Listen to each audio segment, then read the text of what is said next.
centered and people driven through the bottom-up economic model.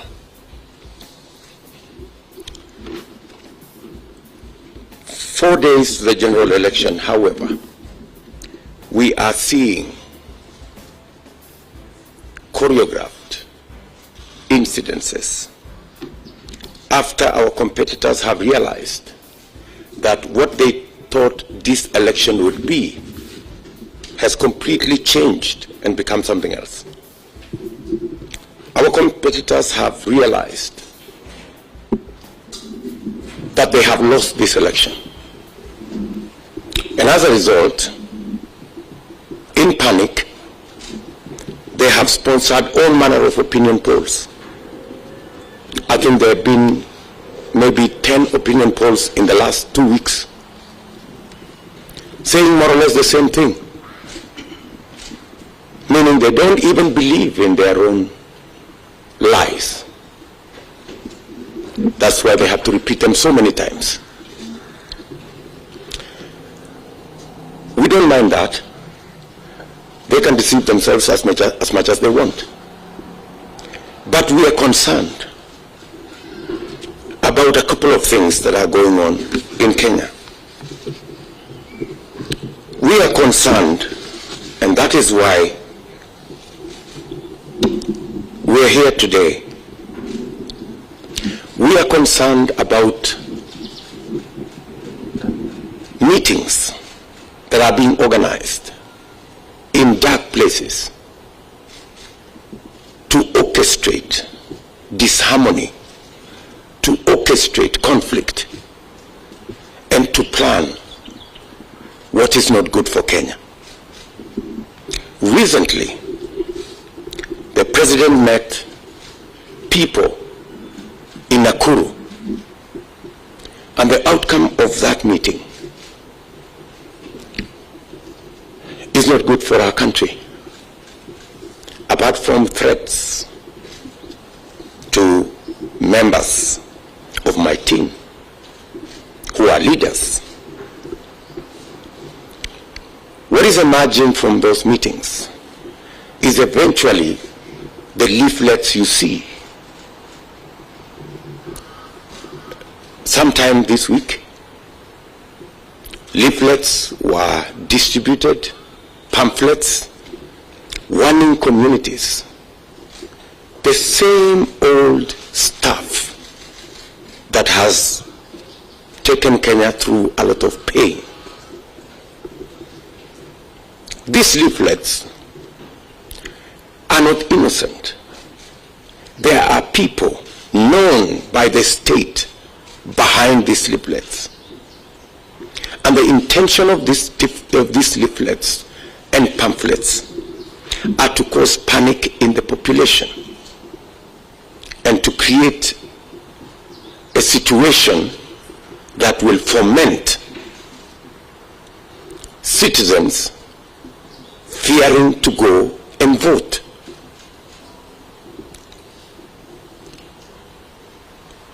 As Kenya Kwanza, we want the Director General of the National Intelligence Service to tell the country what is going on. We cannot sit pretty and see the same things that have happened in Kenya happen again. We committed ourselves after 2007 that we will never, ever again go back to the politics of ethnicity and division and violence. But there are people, having realized that they cannot win this election, they want to disrupt this election. They want to cause conflict in this election. And that is why we are calling on every state agency and our friends in the international community to speak to this matter, because it is a matter of concern.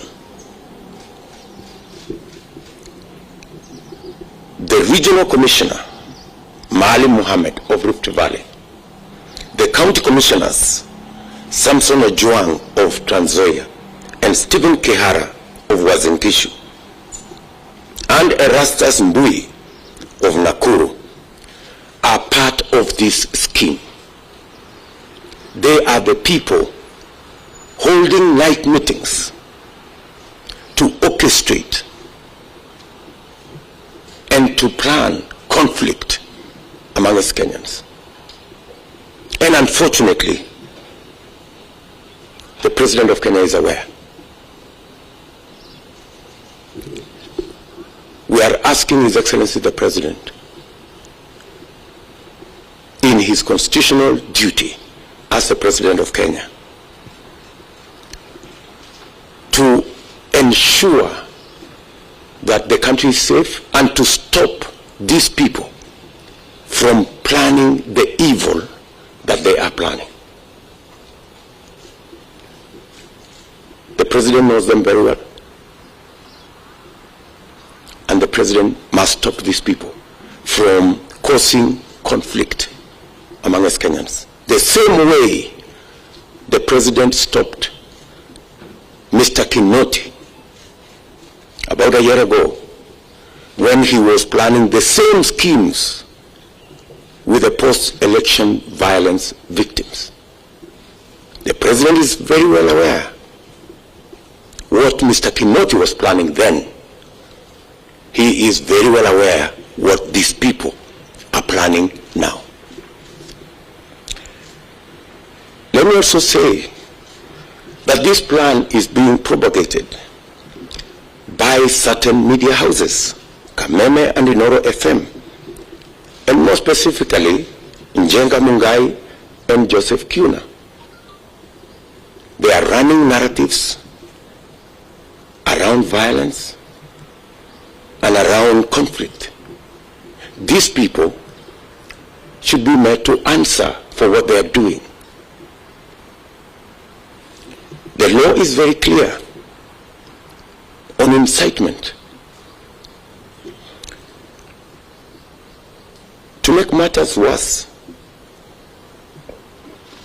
Azimio leaders openly and brazenly doctored my speech in Eldoret and posted it on their official timelines, inciting the people in Rift Valley and in Kenya to violence. NCIC has never made a statement. The DCI has never taken any action. And these are not simple statements. That's why we call on every Kenyan and the international community to look at the issues in their proper perspective. When senior leaders in Azimio brazenly incite Kenyans on their official timelines, we want to thank Twitter for pulling down the inciting video posted by Joho on matters violence. The second issue is the issue of use of public officials, chiefs, county commissioners, assistant county commissioners, are being forced with threats and blackmail of loss of their jobs if they don't become Azimio operatives. There is nowhere in the Constitution and in the Code of Regulations of Public Service that public servants are required to carry out political activities for any political party. It is our position, indeed it is the position of the Constitution, that public servants serve Kenyans equally irrespective of their political persuasion or leanings, irrespective of the communities they come from, the religions they profess, or the color of their skin. We want to ask His Excellency the President to instruct the people who are using public officials, actually forcing public officials, including chiefs and their assistants, to carry out illegal activities, recruiting people, buying identity cards from citizens, an activity that is now all over the country. I heard Fred Matiang'i and Karanja Kibicho say that they are meeting chiefs because they work with chiefs and chiefs are their colleagues. These two gentlemen must know there is a shortage of fools in Kenya. Whatever they are telling these chiefs, the chiefs are telling everybody else. They are not meeting the chiefs to discuss security of the country. They are not meeting the chiefs to discuss matters that are in the line of duty of our chiefs. The chiefs are complaining. The assistant chiefs are complaining that they are being forced to manipulate the election, to undermine the election, to sabotage the election through bribery, through intimidation, through orchestrating situations that can cause conflict. We are asking His Excellency the President to call out these public officials and ask them to stop what they are doing. It is against the Public Service Code of Regulations. It is against the law. It's against the Constitution. Public officials are supposed to serve Kenyans in their responsibility and in their course of duty fairly, irrespective of which Kenyan belongs to which side of the political divide. I heard some of them even say that what they are doing today is what they did in 2017. I want to tell them two things. I was part of the Jubilee campaign in 2017. We never engaged the chiefs or public officials in our campaigns. There was no chief like I see today on a campaign lorry campaigning for whatever side of the political divide. This has degenerated to a new law in Kenya.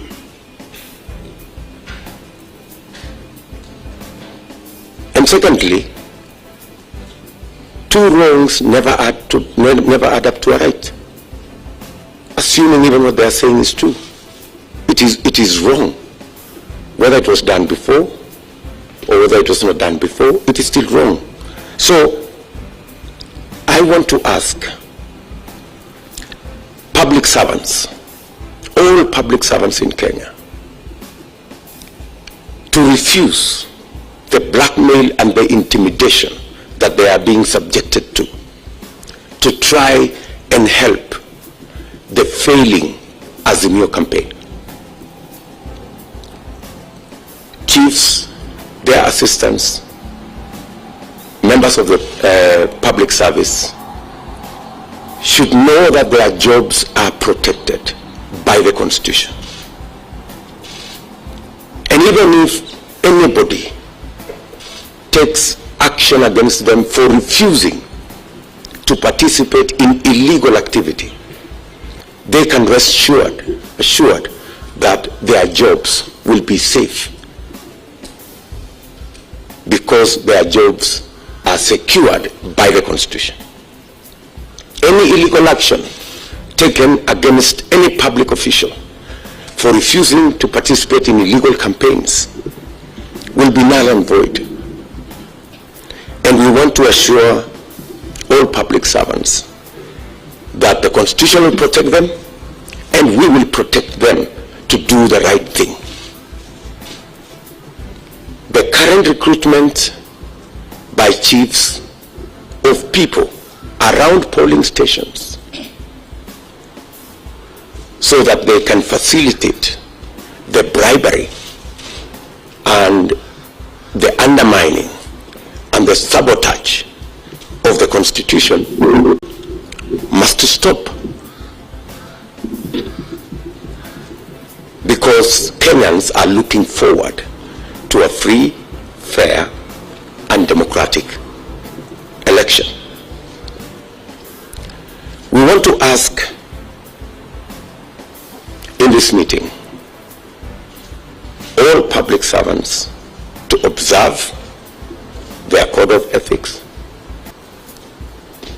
and to stick to their appointment letters, to know that they are the servants of the people of Kenya, and to serve all Kenyans equally.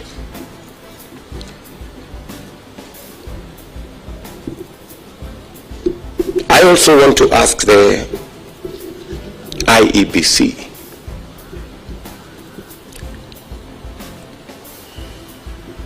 to deal with their mandate in accordance with the provisions of the Constitution. We do not want any favors from IEBC. We want IEBC to do the right thing. We want IEBC to run a transparent, free and fair election.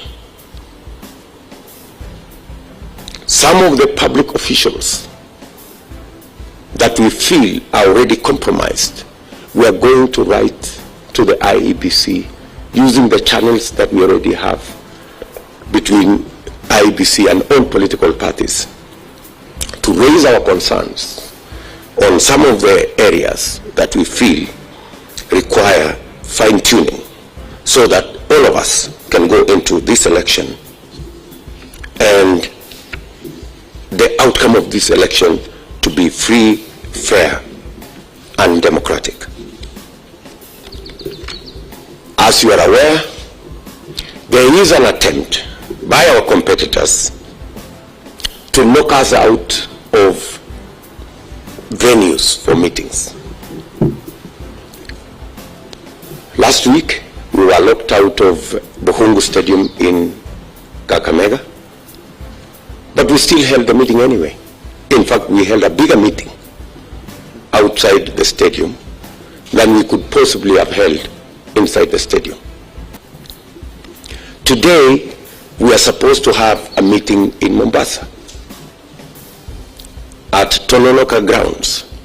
And in fact, this afternoon at 2 p.m., we will be in Tononoka grounds.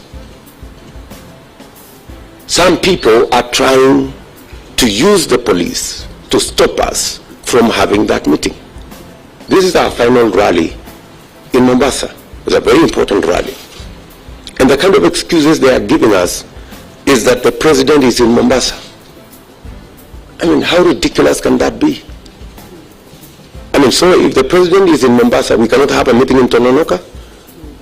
I mean, surely. So, I mean, these kind of excuses are really ridiculous. Our competitors must understand that it is too late for them to do anything about this election. It is too late, simply too late. It doesn't matter how many opinion polls they do. They can do it every hour if they wish. It doesn't matter how much they try and orchestrate conflict in Kenya. We are very confident the people of Kenya have said no to violence. They have said no to conflict. And we trust the people of Kenya to keep the faith and get to the 9th and determine the future of our country. It doesn't matter how many places they lock us out of. As you are aware, we have paid for Nyayo Stadium on Saturday. We have a contract on already signed between us and Nyayo Stadium. They tried to manipulate that contract. The court has said we should have the meeting in Nyayo Stadium. We are preparing to have the meeting in Nyayo Stadium. And if they lock us out of Nyayo Stadium, we will still have a meeting at Nyayo Stadium. The same way we had a meeting in Uhuru Stadium, on the road, wherever. But we're going to have the meeting anyway, because the die is cast. The people of Kenya have made a choice. And the panic we see in 𝗔𝗕𝗢𝗎 will not help them. All we are asking His Excellency the President, with tremendous respect, is not to allow the country to face unnecessary conflict because the 𝗔𝗕𝗎𝗎 project has collapsed. It has collapsed, and there is nothing he can do about it. So we are asking the country to be calm. Despite the games, despite the orchestrated situations around the country, we want to ask Kenyans to be calm. We want to ask Kenya that 9th is just 4 days away. Nobody should be incited against their brothers. We are asking every citizen to know that it is their democratic duty, their democratic right to vote for candidates of their choice, not candidates that are manipulated or candidates that have been forced on them by all manner of forces. We are asking our competitors to be decent. We are asking our competitors to understand that this is democracy and they cannot reverse the will of the people. I have absolute confidence that the IEBC, left alone, will carry out its responsibility in accordance with the Constitution and midwife the next administration. As that is going on, I equally want to ask the CEO of Kenya Power, Mr. Muli, and the CEO of Communication Authority, Mr. 𝗔𝗕𝗢𝗎,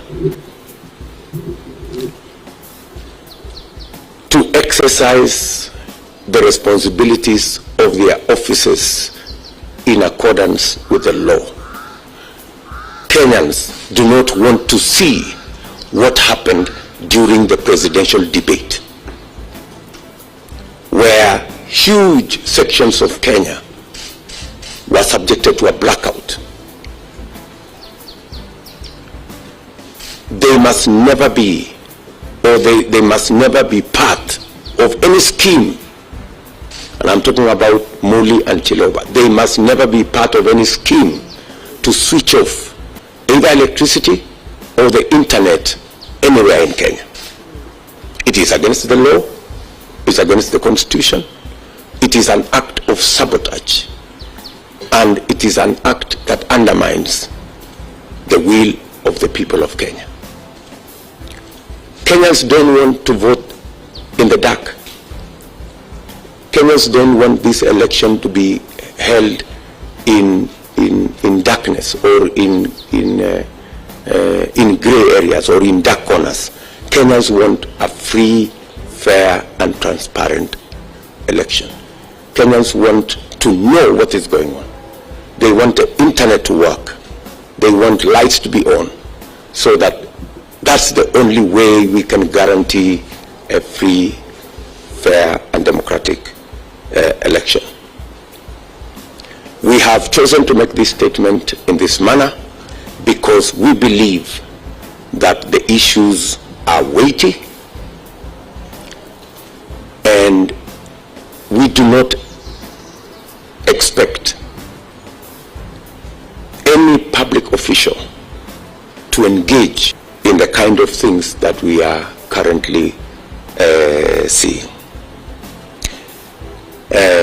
Ladies and gentlemen, I want to say thank you very much for your time, for coming to this press conference. I can take maybe one or two questions just for clarity on the matters that I have raised.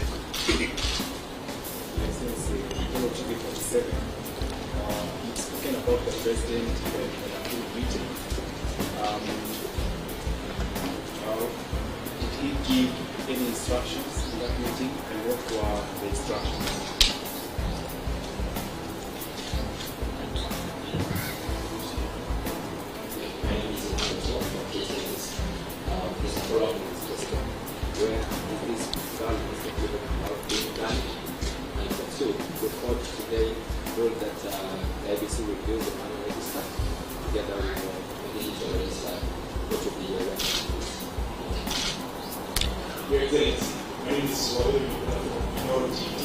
When you talk to the leaders of the areas of the nation, what is the rate of effect? Is there attention building up as some of the administrations say?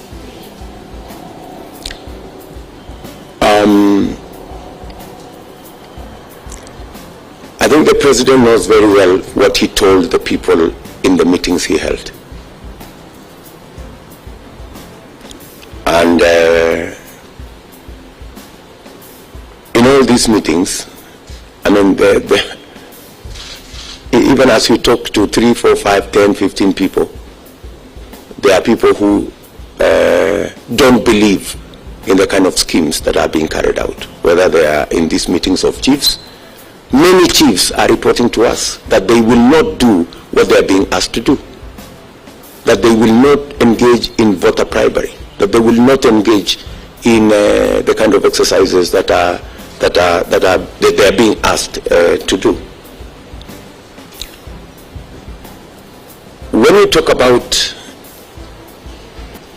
where is this happening, unless you don't live in Kenya, I mean, you've seen where the leaflets are. You know, that is a matter of not me to tell you, that those are matters that are very clear. When you listen to some of the leaders I have mentioned, they are very clear about what they are talking about. And these are leaders that are being hosted all the time by state officials, which means whatever they are doing it with a tacit approval of state officials who should be doing the opposite of what these people are saying. And on matters to do with IEBC is an independent body. So they will carry out their responsibilities and their duties in accordance with the Constitution and directions from the court and other institutions that have the capacity to tell them what to do. So whatever the IEBC, whatever the court has said, the IEBC will deal with it, because I don't work at the IEBC. I think the men and women there have the capacity to deal with the issues around elections and whatever the courts say and whatever other institutions say. Thank you. Finally, That's about the report. What are the leaders telling you is happening out of all the actions? let us not speculate on any matter. I think I was raising these issues so that I bring the attention of the country and the international community, so that we can all be vigilant and make sure that nothing untoward happens in Kenya. Thank you very much. Asanteni sana.